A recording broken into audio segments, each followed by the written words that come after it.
My name is Karla Castro-Soto and I'm the Associate Director for Helpline Quality Assurance at the Partnership to End Addiction. Today, I'm going to answer your questions about family support for addiction treatment.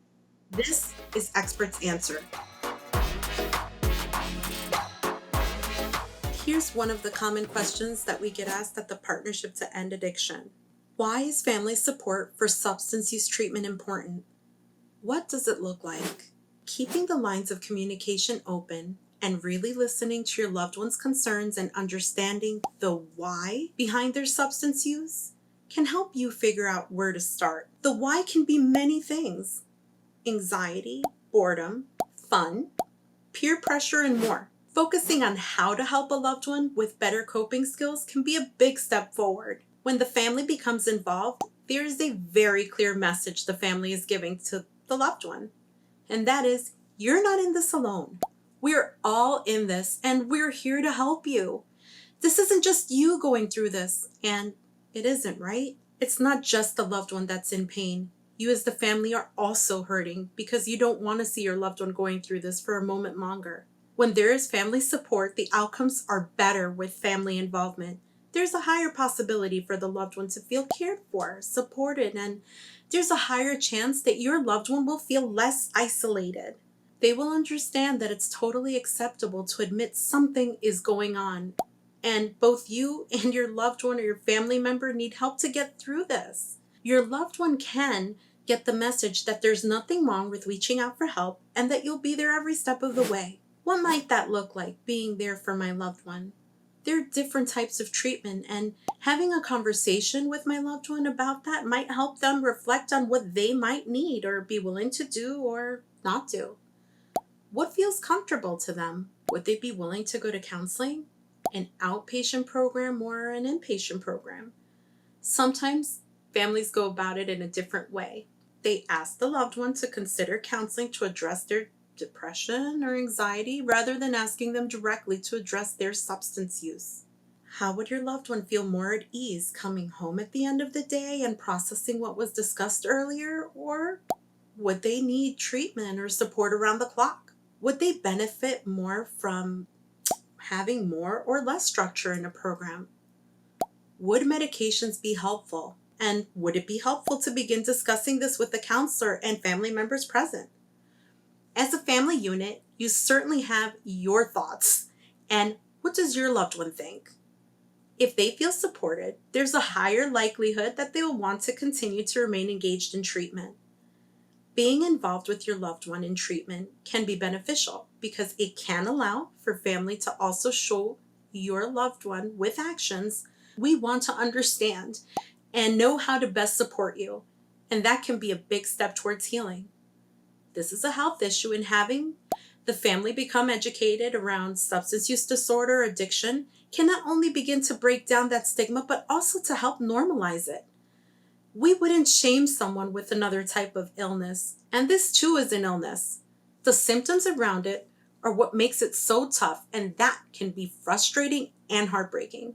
If family sessions are offered, it's a great idea to participate, not only to learn how to best support your loved one, but also to learn more about substance use disorders. What can be triggering for your loved one?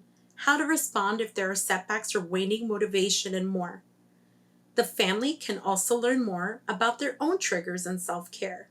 When you, the family, become aware, you're also becoming more empowered and can continue taking an active role in supporting your loved one in the way that makes the most sense to everyone involved. Here's another question that we hear at the Partnership to End Addiction. Some families feel a lot of shame and guilt when a loved one has substance use disorder or addiction.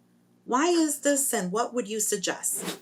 Some families do feel a lot of shame and guilt when a loved one has substance use disorder or addiction. This can be the case for different reasons, such as the stigma associated with substance use disorder or addiction. My loved one is facing this, and this must mean that I did something wrong, or there is something wrong with our family. I or we have hurt our loved one and possibly driven our loved one to this. You might be concerned about being judged by your friends, peers, and extended family.